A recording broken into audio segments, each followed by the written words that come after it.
sekolah sains yang hebat di Morocco yang dibina daripada harta wakaf, ditukar menjadi kandang binatang. Sekolah sains ditukar jadi kandang binatang. Kandang binatang. Nak tunjukkan betapa hinanya wakaf, jijiknya wakaf, dan mereka berjaya.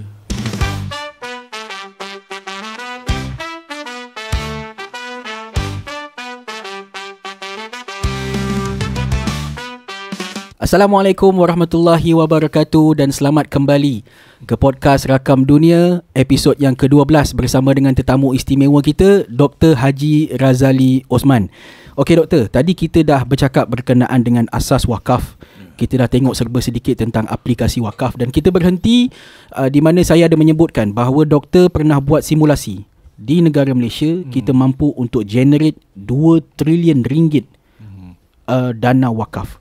Boleh tak doktor explain serba sedikit bagaimana doktor boleh dapat numbers tersebut dan apakah implikasinya secara menyeluruh kepada rakyat Malaysia? Okey, terima kasih Asim, Daniel dan Nabil dan juga para pendengar kita. Dan memang simulasi itu saya buat untuk tujuan pengajaran lah. Sebenarnya ini base pada kajian yang sebenar yang dibuat oleh Islamic News tahun 2012 yang mengatakan wakaf ni sebagai the sleeping giant of Islamic finance. The sleeping giant of Islamic finance. Dengan nilainya di Malaysia ini sebanyak 1.5 trilion. 1.5 trilion. Plus dengan zakat, plus dengan sedekah, nilainya mungkin melebihi 2 trilion lah. Itu gabung lah. Lebih 2 trilion kan. Jadi pada waktu tu apa yang saya buat nak tunjukkan di realiti itu, kita ambil base pada data yang sebenar, data daripada demografi Malaysia. Kita tengok penduduk Malaysia ni, base pada kajian tu kita buat simulasi, katakan daripada jumlah 33 juta penduduk Malaysia ni, katakan kita ambil 20% penduduk Malaysia Islam. Kita letakkan, katakan dia berwakaf sebanyak RM10 saja satu bulan. Bagi orang bukan Islam sebanyak 1%. 1% tu sama juga. Dan kita akan kalikan lah. Itu dia akan mencapai angka yang sebutlah. Untuk dalam 10 ke 20 tahun lah. 10 hingga ke 20 tahun. Ini yang menjadi persoalan saya doktor. Kadang-kadang bila kita bercerita tentang duit ni, wakaf ke trust fund ke apa dan sebagainya, bagaimana duit tu boleh berkembang dan kekal lagi berkembang. Sebab doktor ada mention bahawa wakaf ni pokoknya kita tak usik, right? Dan kita ambil hasilnya. So wakaf ni, kalau kita wakafkan duit, so maknanya duit itu akan diinvest untuk lakukan something else ke ataupun macam mana doktor? Ini yang cantiknya ulama kita dulu. Ulama kita dah tunjukkan, sekolah kita dah tunjukkan bagaimana kaedah untuk membuat pelaburan dalam wakaf. Contohlah, katakan dalam wakaf kita ada dapat 10 juta ringgit. Contoh 10 juta ringgit. 10 juta ringgit. Katakan 10 juta ringgit tadi dapat, itu untung dia. Kita melihat 10 juta tu pokok dia. Kita laburkan. Selama setahun, pelan-pelan 10 juta dapat, katakan 1 juta, katakan 10%. 1 juta ringgit tadi, apa yang ulama atau scholars kita cadangkan dulu, ini bukan wajib buat, tapi cadangkan. Dia buat, dia kata 30% daripada manfaat wakaf tadi dia buat belanja mengurus. 30%. Dia mengurus. Secara standard biasa. 20% untuk pelaburan semula. 20% reinvestment. Makna tadi, kalau pelaburan semula tadi, duit kita yang asal 10 juta tadi, tahun yang sama dia bukan 10 juta dah. Jadi 10 juta 20,000, 200,000. Betul tak? Betul. Nampak 10 million kan, tapi in reality dia bukan ni. 12 juta lah kan? 12 juta. 20%. 120 ni lah 10 juta 200,000 lah. 10 juta. Kita ambil yang 200,000 tadi, dapat daripada 1 juta tadi. 300,000 untuk belanja mengurus, 200,000 untuk pelaburan semula kan. Daripada keuntungan. Yes. Okey, faham. Nampak tak, dia panggil hedge fund. Hedge fund dia. Kemudian yang 50% tadi untuk tujuan yang kita letakkan, nak bantu anak yatim ke, nak bantu apa ke. Bayangkan setiap tahun dia akan bertambah lah. Yang pokok tadi kan bertambah lah. Tiap-tiap tahun dia dapat untung balik plus dengan hedge fund tadi. Okey. Dia berkembang lah. Berkembang. Dalam pada masa yang sama dah dikembangkan, kemudian orang yang kita target untuk bantu pun dapat dibantu. Dapat bantu. I see. Belanja mengeluas pun kita ada. Okey. Itulah dalam bentuk duit. Bentuk tanah mungkin lebih besar. Ya. Kata you buat pertanian, untung pertanian ni mungkin sampai 500-600 kali ganda. Atau kita buat macam you buat bisnes lah. Kata macam apa? Daniel dia buat bisnes dia perniagaan apa ni? Paid advertising. Paid advertising ni. Mungkin you punya keuntungan 400-500 kali ganda. Kan? Lagi besar. Ya. Kan? Yang saya cerita ni duit. Kan? Kalau bisnes ni lagi besar lah. Ya. Lagi besar, lagi banyak lah duit pokok akan bertambah. Ya. Pokok bertambah ni akan sentiasa berkembang. Contoh paling mudah lah di PNB. PNB. Sekarang dia berasal dari kosong. Kosong dulu. Sekarang dah ada 80 juta. 3 tahun. Tahun depan mungkin 900 juta. Uish. Tahun lagi satu mungkin 150 juta. Di Felda pun sama juga. Saya dalam Felda juga. 3 tahun kita kutip 40 juta. 40 juta. Saya ambil contoh di Felda menarik. Felda ni menarik. Maksud wakaf Kita nampak bila kita tengok dalam Felda ni kelapa sawit kan. Nampak salah satu konsep Felda ni, kelapa sawit tu, katakan setiap kali orang harvest kelapa sawit ni, kita minta dia wakafkan satu tandan saja. Satu tandan kelapa sawit setiap kali harvest.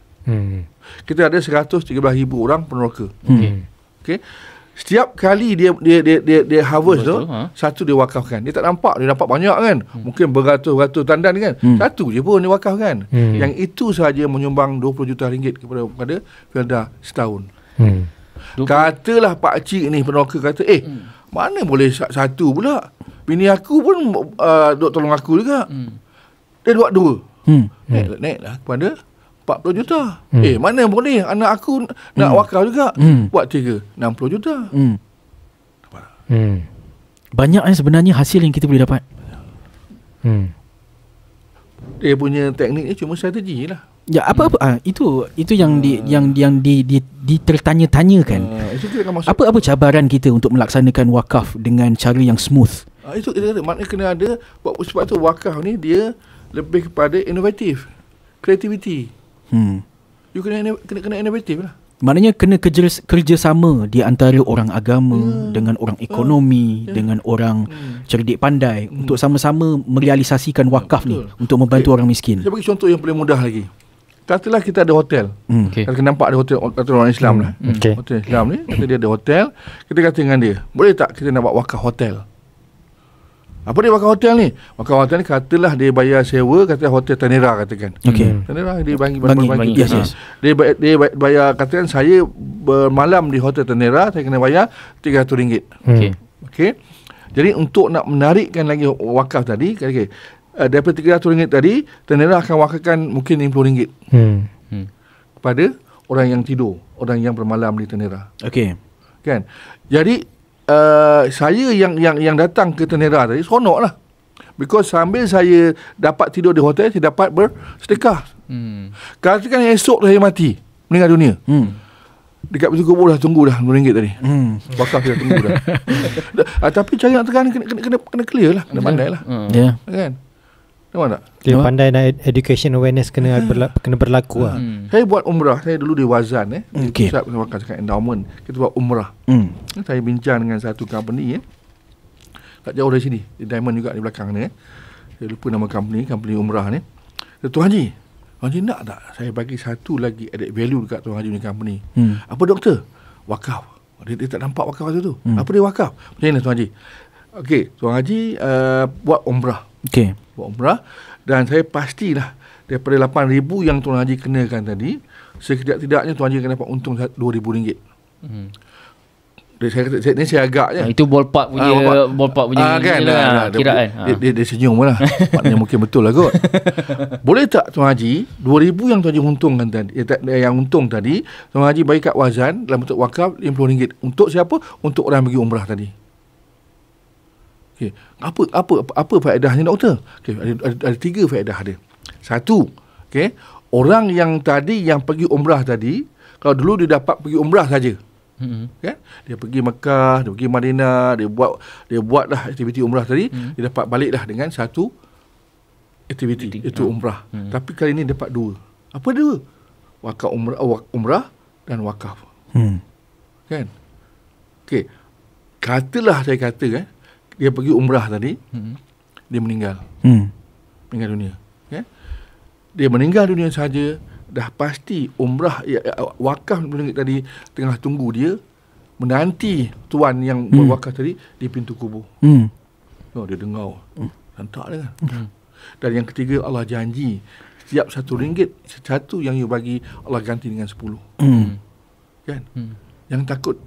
You berwakaf, you takkan rugi. Allah ganti you dengan cara lain lah. Mungkin tak duit, mungkin dengan cara kesihatan yang baik, macam keluarga bahagia kan. Terus dia setuju. Alhamdulillah meningkat berganda-ganda orang yang pergi ke umrah lah. Anda wazan ni lah. Anda wazan. Dan tahun pertama saja dia ada 5 cawangan 5 cawangan. Kami dapat dalam 20,000 lah juga. Tahun pertama. Bukan tahun. Satu batch. Dia pergi kan ramai dia ada 5 betul. Kalau dekat satu orang kali dengan RM50. Kan RM50.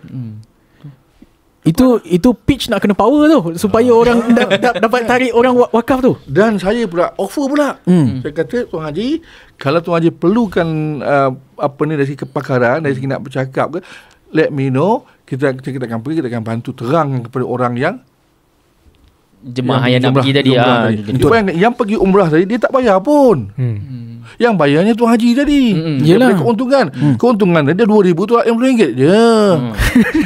Kan? Tapi pahala dia Allahu Akbar. Yalah Datuk. Jangan fikir dunia. Akhirat kena fikirlah. Yalah. Kan? Betul. So alhamdulillah. Kan? Alhamdulillah. Bayangkan kalau kita buat benda yang sama di semua pusat umrah, di semua tabung haji. Berapa ramai lagi boleh pergi umrah? Allahu Akbar.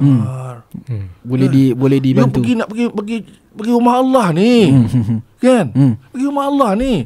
RM50 tak ada benda dah. Tak ada apa RM50 you ni. Kan? Kalau you betul dia cakap tadi, orang yakin dengan komunikasi you ni, bukan RM50 je, mungkin beratus dia sanggup bagi. Sebab apa? Nak pergi nak rumah Allah. Ya. Kan? Ya. Doktor, alang-alang kita dah cakap pasal bantuan ni kan. Kita membantu, yelah ada wakaf ni kita boleh niatkan untuk bantu certain people untuk beberapa tujuan. Saya nak go through satu lagi paper yang doktor hasilkan, iaitu Poverty Reduction. Does the institution of wakaf help? Yang mana doktor tulis kertas kajian ini menunjukkan bagaimana wakaf dapat membantu orang miskin. Sebab tadi kita dah cerita bantu orang pergi umrah apa semua kan. Sekarang kita tengok macam mana wakaf ni boleh bantu orang miskin. Sepanjang pengajian doktor menghasilkan kertas kajian ni, saya nak tanya pendapat peribadi doktor. Pandangan doktor lah. Kenapa Islam sangat menitik beratkan membantu orang keluar daripada garis kemiskinan? Satu soalan yang cukup baik lah Yang baik yang mungkin kita boleh sama-sama renungkan, sama kita belajar lah. Dan mungkin bukan mungkin lah, dah pastilah wakaf itulah salah satu mekanisme untuk membasmi kemiskinan. Walaupun tidak secara total, tetapi itulah kaedahnya. Sebab pada saya kemiskinan tak boleh dihapuskan secara total. Okey. Tak boleh ya doktor? Kerana Allah menjadikan insan, Allah menjadikan makhluk ini secara berpasangan. Ada tua, ada muda, ada cantik tak cantik, ada kaya, ada miskin. Okey. Kan? Yang kita boleh pastikan ialah kita boleh kurangkan kadar kemiskinan tadi. Okey? Nak hapus memang tak boleh. Memang tak boleh. Kerana itu lumrah manusia. Mana mungkin dalam satu masyarakat tak ada orang miskin? Tak mungkin. Di zaman Nabi pun ada orang miskin. Saya ambil contohlah di zaman Khalifah Abdul Aziz Umar Abdul Aziz. Dikatakan dalam banyak dalam banyak kajian, dalam banyak artikel, dikatakan pada waktu itu tak ada orang yang boleh menerima zakat. Kan? Nak mengatakan bahawa tak ada orang miskin lah. Kan? Sebab zakat ni untuk 8 asnaf yang susah.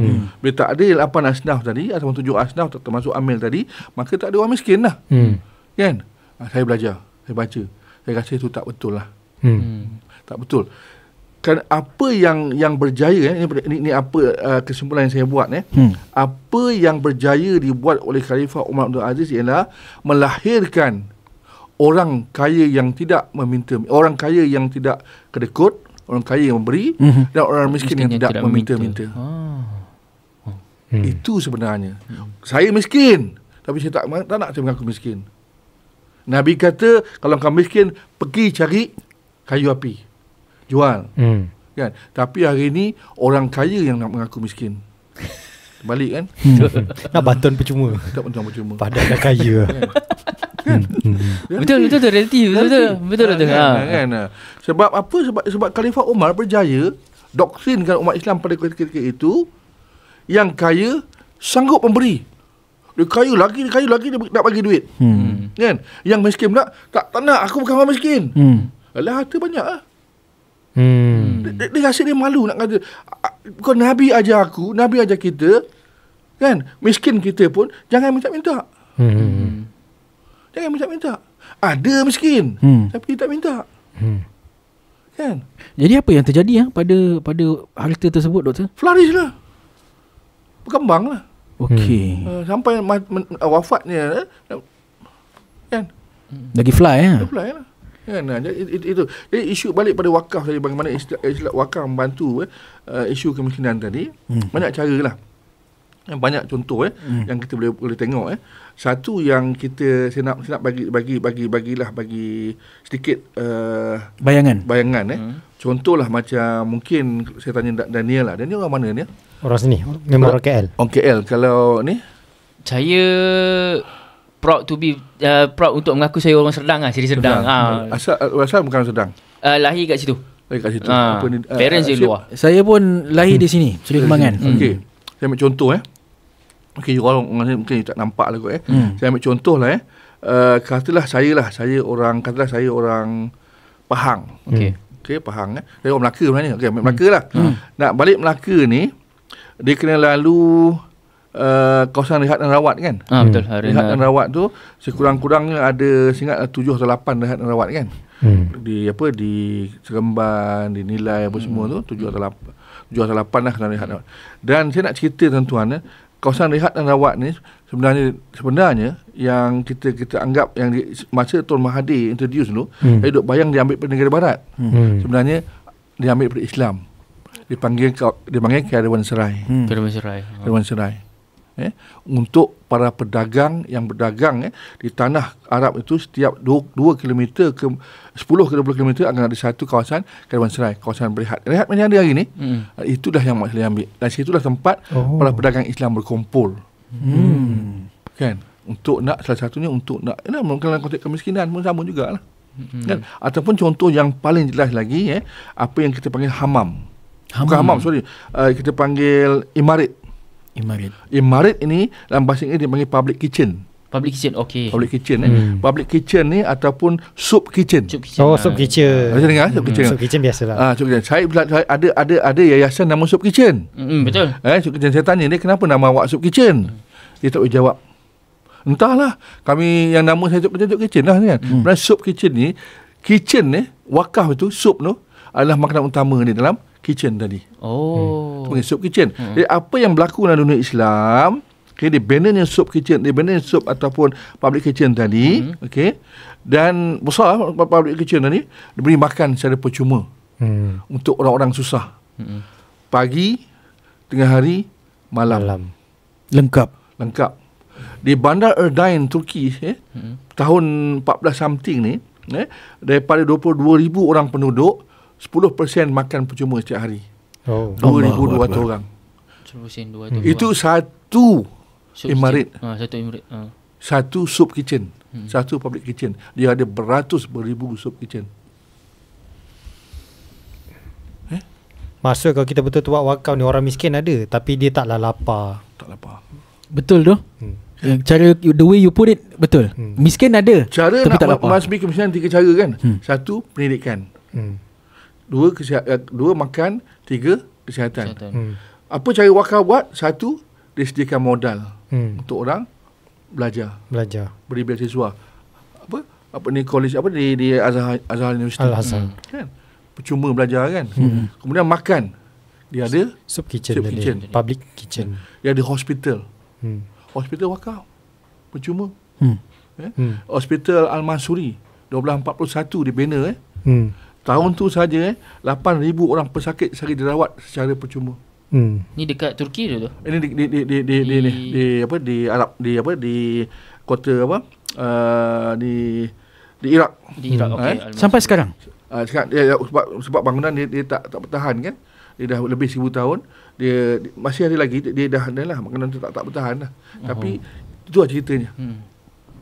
Tahun pertama 8,000 sakit. 8,000 setiap tahun. Setiap tahun. Setiap tahun. Kalau dia mati masuk hospital tadi, kalau dia mati dia meninggal dunia, dia akan dirawat secara dia akan urusan pengkebumian ni akan diuruskan oleh wakaf secara percuma. Daripada dia meninggal, dia dimandikan, kemudian dikafankan dan dikebumikan. Percuma. Saya dulu mantan pengarah Pusat Islam UPM. Okay. Kalau seorang staf UPM meninggal dunia, kami perlukan 1,300 ke 1,500 ringgit untuk urusan pengkebumian. Bukan murah 1,300 ke 1,500 ringgit. Dan sebab itu staf UPM dia mencarum setiap bulan. Ada satu kes tu dia tak mencarum. Okay. Kemudian dia meninggal. Masalah. Siapa nak mandikan? Siapa nak gali kubur? Tapi alhamdulillah pada ketika itu pengarah dia tu, bukan saya lah sebelum tu, baik, dia sedekahkan dan duit dia. Baru dia sedar, baru dia nampak. Kena mencarum. Dan kalau saya difahamkan di Putrajaya dah mencapai RM3,000 untuk tujuan pengkebumian. Meninggal saja si A, daripada dia mati, daripada dia meninggal sampai nak kumi RM3,000. Okay. Hidup susah, mati pun susah. Ada wakaf, insya-Allah. Selesai Selesai masalah. Ya. Doktor. Bazar perniagaan. Ya. Banyak perniagaan. Tadi sebut tadi yang kabar Chelsea tu baru satu bazar. Dia ada beribu bazar. Kan sampai sekarang masih bertahan. Berbilion ringgit dihasilkan. Kan? Sebab itu sebab Afsik kan, bila kita baca dalam kitab kuning, Turah tu, tanyalah pada Turah, you takkan jumpa perkataan Department of Work, Jabatan Kerja Raya. You takkan jumpa Department of Work atau Jabatan Kerja Raya. Kerana dalam Islam, Department of Work itu ialah wakaf.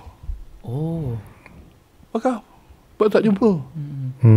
Buat jalan, buat tol, pembentukan pipe, sekolah, semua wakaf. Semua settle. Wakaf. Bila semua settle, tak perlulah bayar cukai lagi. Kuranglah cukai. Okey. Kuranglah cukai. Dan Islam ada cukai tapi kuranglah cukainya. Dia tak sampai hari ni. Kan semua cukai kan. Nak duduk rumah pun kena cukai. Rumah kita kena cukai juga. Kat pintu Contoh. Ya, tak contoh kan. Yalah. Mana-mana dunia pun benda yang sama. Yalah. Doktor, saya nak tanya sebab saya nak ulang balik perkataan Daniel tadi. Daniel ada kata orang miskin ada tapi tak lapar. Orang miskin ada tapi ada tempat berteduh untuk tidur.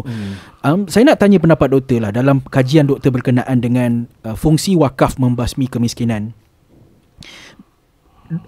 Apa akan jadi sekiranya apa yang Daniel cakap tadi menjadi kenyataan, yang mana orang miskin ada makan, dan kalau sakit ada hospital. Kalau sakit ada hospital, ada tempat tidur, kalau hujan tak basah dan sebagainya. Apa akan jadi pada negara kita? Adakah masalah sosial akan terus berkurangan? Bagaimana bila doktor sebut flourish tadi, apa bayangan, apa vision kita untuk melihat keadaan tersebut? Inilah akan lahirnya satu masyarakat yang seorang filosofer Al-Farabi dia sebut dalam kitab dia tu, dia panggil dalam The Virtuosity. The Virtuosity. Dia panggil kalau lebih tepat dia panggil the risalah of view of the resident of the virtuosity.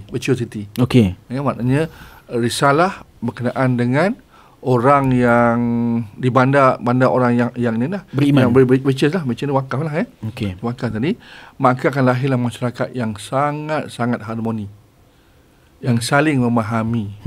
Orang miskin yang rasa sangat dihargai, orang kaya yang memberi orang miskin yang rasa wow kan, ada rasa saling mempercayai lah. Inilah yang kita nak capai masyarakat ni. Masyarakat ni. Di mana kalau kita tengok suasana kat Malaysia dia belum capai lah. Belum capai. Kalau tak boleh kata hampir setiap hari T20 gaduh Betul. B40 gaduh M40 benda macam tu. Tapi adakah kita kat Malaysia tu menghala ke situ? Pandangan doktor lah. Okey. Kita Malaysia menghala ke Okey, situ. alhamdulillah di bawah konsep madani itu dia. Madani tanpa wakaf dia tempang. Tempang dia. Nak lahirkan masyarakat madani, sumber kewangannya adalah wakaf, zakat dan sebagainya. Saya tak nafikan yang lain kena ada lah, tapi wakaf tu kena strong lah. Okey. Kan? Tempang dia. Baik. Kan? Dan ini satu benda yang saya selalu tertanya-tanya sebab kita nampak, kita dapat lihat orang Islam banyak menghasilkan saintis yang dahsyat. Contohnya Al-Khawarizmi, kita ada seperti Al-Biruni, Ibn Sina dan sebagainya. Dan orang-orang macam ni selain daripada saintis yang dahsyat, mereka juga orang yang warak. Diceritakan orang yang warak, sembahyang apa semua tak tinggal. And then kita nampak ramai lagi alim ulama, contohnya Imam Nawawi, Imam Ghazali. So kadang-kadang saya terfikir tau, bagaimana mereka mencari masa untuk generate income. Jadi adakah income mereka ataupun kehidupan mereka dibiayai oleh wakaf? Apa pendapat doktor? Ada juga kemungkinan kan. Sepanjang tu ada lah. Memang wakaf ni ada hak-hak. Dalam Islam ni hak jaminan sosial dia memang ada. Dijamin oleh Islam. Orang tua, orang sakit, mungkin apa ni, macam orang yang belajar ilmu kan. Mungkin kalau dulu wakaf lah. Semuanya wakaf lah. Jadi kalau macam contohlah, let's say kita diceritakan bahawa nanti di akhir zaman yang mana orang tidak lagi memerlukan harta. Apabila ditanya siapa lagi nak harta, tapi semua orang tak menyuarakan bahawa mereka memerlukan harta, adakah itu pun disebabkan wakaf? Dia macam ni lah macam ni, okay? Bila kita sebut tentang harta ni, Islam telah menggariskan lah satu, cara mencari harta. Satu. Yang kedua, cara menggunakan harta. Islam tak larang kita umat Islam mencari harta. Carilah. Semana yang you mampu, carilah. Carilah. Selagi dia tidak bertentangan dengan syarak. Itu satu. Tetapi dalam waktu yang sama juga, Islam menekankan bagaimana harta tadi digunakan. Itu penting. Sebab bila kita mati nanti, perkara yang akan ditanya, yang pasti ditanya tadi, bagaimana harta tadi digunakan. Kan? Dan dalam Islam, cara harta yang digunakan yang paling disukai Islam dengan cara bersedekah. Memberi. Itu yang paling disukai lah. Selepas dah dapat semua harta tu, jangan lupa untuk bersedekah. Satu, zakat. Zakat wajib kan, yang sebut obligatory tadi. Dan kita ada perpetual, kita ada general. Buatlah sedekah. Kan? Sebab itu kalau saya perasan, saya perhatikan, kalau kita lihat para nabi kita, maksud Rasulullah lah, bila dia wafat, dia tak tinggalkan harta. Kan tak tinggalkan harta kan? Kan dia takut nak menjawab besok. Kan? Kita ada harta berbilion-bilion kan? Harta tak bawa ke akhirat pun. Kan? Sebab itu bila Nabi tanya tadi, sebab itu kalau kita lihat orang kaya, macam di zaman Nabi, saya lupa, macam dia takut sebab dia kata orang kaya ni dia lambat masuk syurga. Sebab banyak harta nak dihisap. Nak dikira tanya tu. Harta ni kau ada 500,000, kau buat apa? Harta ni kau ada 400 ekar, kau buat apa? Kan? Sebab itu, sebab baik-baiknya habislah sebelum kita mati. Habiskan tu dengan cara berwakaf. Itu salah cara lah. Mungkin kita buatlah benda-benda lain. Hak anak-anak kena penuhi, hak isteri kena penuhi, kan? Hak masyarakat kena penuhi jugalah. Kan?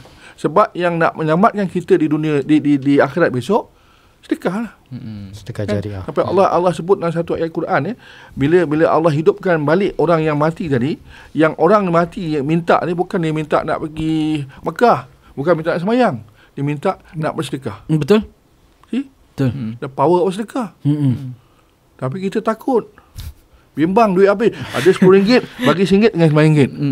Sedang dalam Islam, matematik sedekah tu berbeza. 1 campur 1, 10 tolak 1, dalam matematik biasa tinggal 9. Tapi dalam Islam 10 tolak 1 jadi 19.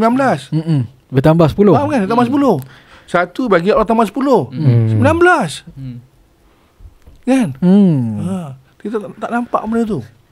Sebab itu selalu juga Asyib Daniel dan juga Nabil selalu saya bincang untuk dalam UPM pun kita panggil kita sebut masa di Wazan dulu, kita nak lahirkan usahawan Muslim. Sebab hari ni saya nampak kita terlalu terikut cara barat untuk usahawan Jadi usahawan kita lupa nak memberi. Lupa nak memberi. Kita cari sebagai usahawan ni lah, kita cari duit untung banyak, kita seronok kan. Tetapi kita lupa nak memberi. Sebab itu masa saya kat UPM dulu di Wazan dilahirkan satu konsep usahawan ni sebagai usaha Muslim, di mana setiap keuntungan itu kita minta dia wakafkan sebanyak 2 ke 3%. Kenapa? Sama juga alasannya. Yang pertama sekali, makin banyak kita memberi, makin banyak Allah ganti. Jangan risau, Allah ganti. Apa cara Allah ganti? Macam-macam. Ni kita sihat ni. Sihat, kan? anak tak sihat. 60 tahun ni Allah bagi sihat. Ada 60 tahun masih duduk di hospital, tak boleh makan, tak boleh minum. Ada yang tak sampai 60 pun. Ada sampai 60 kan. Anak-anak sihat. Kereta jarang rosak, macam-macam kan. Dan yang kedua sama juga saya kata, kalau dia usahawan ni memang nak cari duit, tak apa, pergi cari duit. Mungkin masa dia cari duit lah dah sibuk usahawan kan, accident, mati. Lupa pula nak berwakaf, nak berzakat, nak bersedekah. Kan rugi kita. Cuba dah berwakaf siap-siap, dah tunggu dah dekat ni. Dia tunggu dia macam ni dia buat kan. Oh, mana tuan aku ni, kan. Kita tak tahu. Kan. Doktor, dalam dua bahagian ni kita dah menceritakan dan doktor pun dah demonstrate bagaimana wakaf ni adalah satu, orang kata macam doktor kata tadi, the sleeping giant. Satu mekanisme yang sangat powerful yang boleh bantu umat Islam semua orang lah, untuk menuju ke satu tahap yang lebih powerful, right?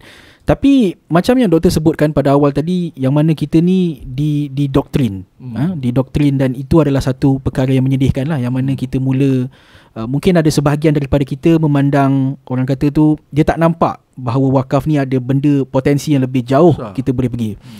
Untuk itu saya nak lari tajuk sikit, yang mana saya memang sungguh-sungguh nak sentuh kertas kajian doktor, yang mana the influences of colonization on the perception and practices of wakaf. Soalan saya kan doktor, bila saya baca paper ni, apa yang macam doktor tadi mention mereka brainwash kita dan sebagainya kan, apa faktor sebenarnya yang membuatkan mereka berjaya doktrinkan kita, terbalikkan minda kita untuk memandang rendah kepada potensi wakaf? Dia banyak faktor lah. Satu memang yang paling besar, kelemahan kita sendirilah. Kita tak memahami apa yang ada pada kita. Contohnya wakaf kan, kita tak nampak dan kita hanya mendengar kan.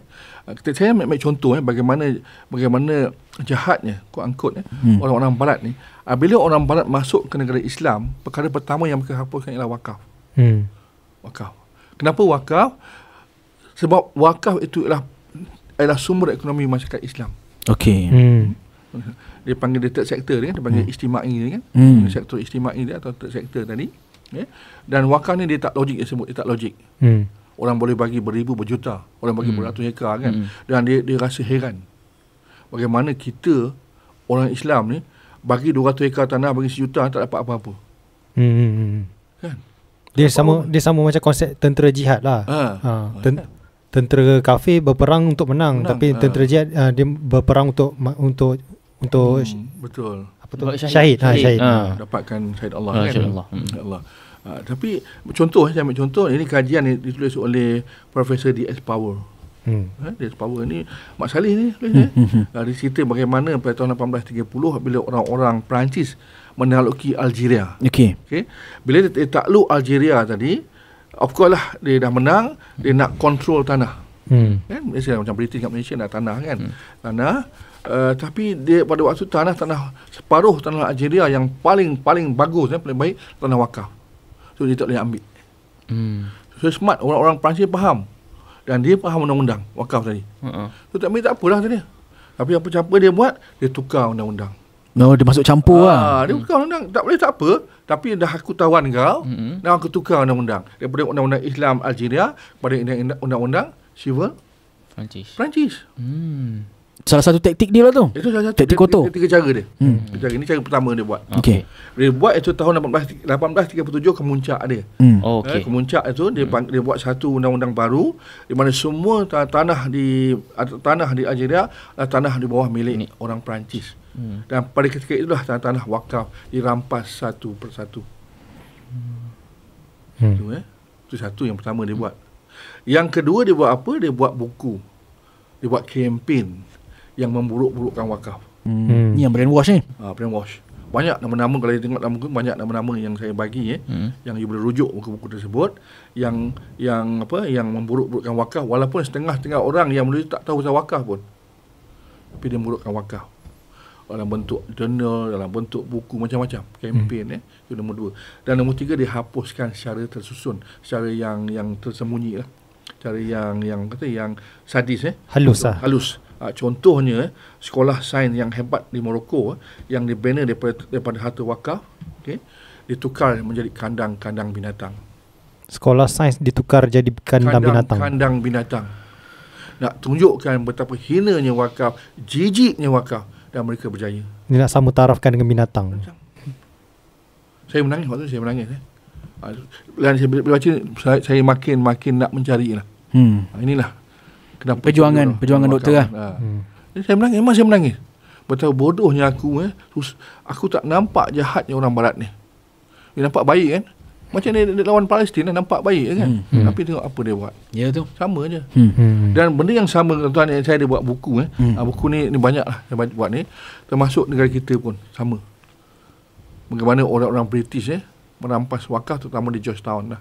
Dia boleh rujuk, boleh tengok. Okey, menarik.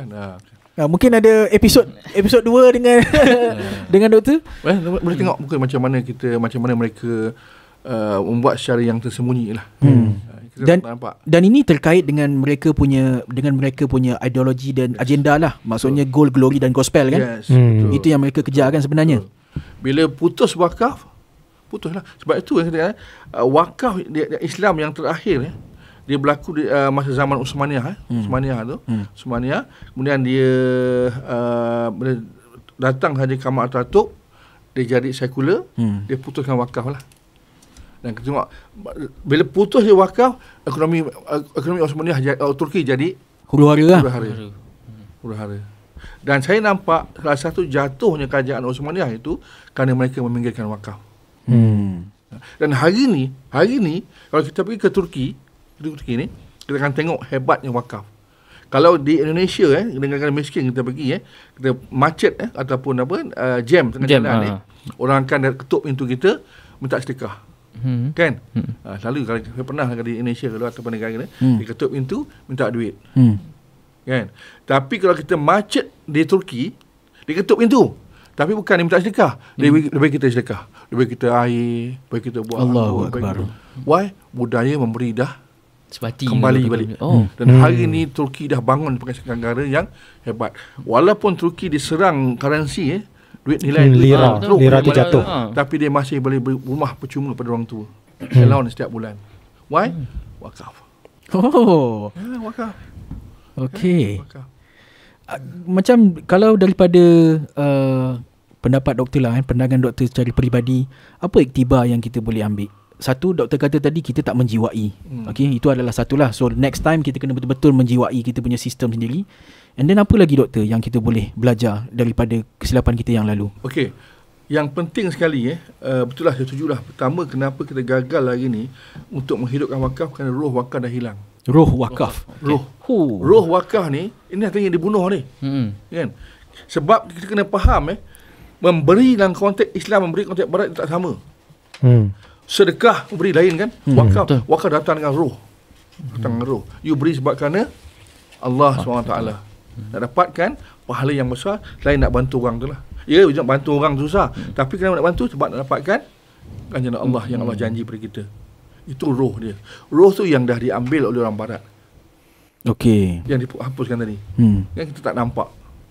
Jadi nak dapatkan balik tu, kita kena faham sejarah ni lah. Ya. Betul. Supaya dia nampak, supaya wakaf ini dia dah jadi fardu kifayah. Menghidupkan sunnah yang hilang. sunnah yang hilang ni. Nabi daripada Makkah ke Madinah hidupkan wakaf, tapi barat hapuskan wakaf. Bayangkan kalau Nabi di depan kita hari ni, kata Nabi sebelah saya, sebelah Nabil tu, Nabi senyum tengok kita. So bangganya Nabi pada kita hidupkan sunnah yang Nabi bawa dulu.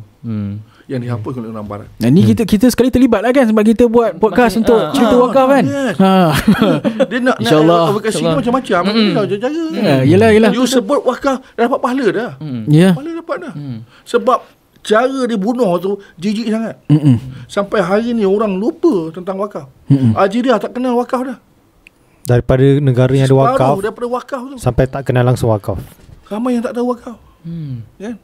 Kenapa? Kerana rancangan mereka yang memang dah diatur lah. Betul, apa yang doktor tuliskan, separuh daripada keluasan tanah di Algeria adalah tanah wakaf, 1/3 di Tunisia dan 1/8 di Mesir merupakan tanah wakaf pada pertengahan abad ke-19. Betul. 3/4 pendapatan kerajaan Osmaniyah yang besar itu datang dari wakaf. 3/4. 3/4 besar, majoriti ya. 70%. Ya. Datang dari wakaf. Kan? Tapi hari ni kita lihat wakaf kubur, tanah terbiar, Allahu Akbar, bangunan-bangunan yang terenggalan, punyalah dah terbalik. Doktor, untuk yang tu, macam doktor kata ada bangunan wakaf yang terbiar. Apa punca dia, doktor, sebenarnya? Kekangan daripada pentadbir untuk menguruskan bangunan wakaf tu ke, ataupun mainly lah? Roh wakaf tu tak ada sendiri lah. Sebagai pentadbir wakaf, you kena ada roh wakaf dulu. Bukan sekadar yang memberi wakaf daripada penerima ni. Pentadbir sekali. Saya tak nampak pengalaman saya selama beberapa tahun dengan wakaf ni. Selagi you tak menjiwai wakaf tu, you buat kerja sebagai rutin kerja lah. Masuk pukul 9, balik pukul 2. You tak fikir masyarakat punya. You tak nampak jati diri you. Jati diri wakaf you tak nampak. So maknanya doktor punya view is bukanlah yang saya faham. Kita faham kadang sebagai pentadbir wakaf tu ada kekangan bajet kita. Contoh, orang tu dah bagi tanah untuk kita bangunkan bangunan. Untuk modal bangunan tu kadang-kadang pewakaf tu tak beri, kita pakai dana lain kan. Kalau dia dah bagi bangunan, untuk maintain bangunan tu pun memerlukan kos, which sebenarnya kalau based on yang doktor explain tadi, kita boleh pakai pada dana yang wakaf yang lain. Betul. Banyak cara kan. Tapi dengan jawapan doktor tu betul lah, roh pentadbir, roh wakaf tu tak ada. Yelah, biologik pun yang berat tanggungjawabnya yang mengurus tu. Mengurus yang pentadbir tu yang berat. Okey doktor, kita akan berehat seketika dan selepas ini kita akan berbincang berkenaan dengan perjuangan doktor yang baru, iaitu Spiritual Divine Fundraising Masterclass. Okey, so untuk itu kita berehat seketika dan kita kembali selepas ini.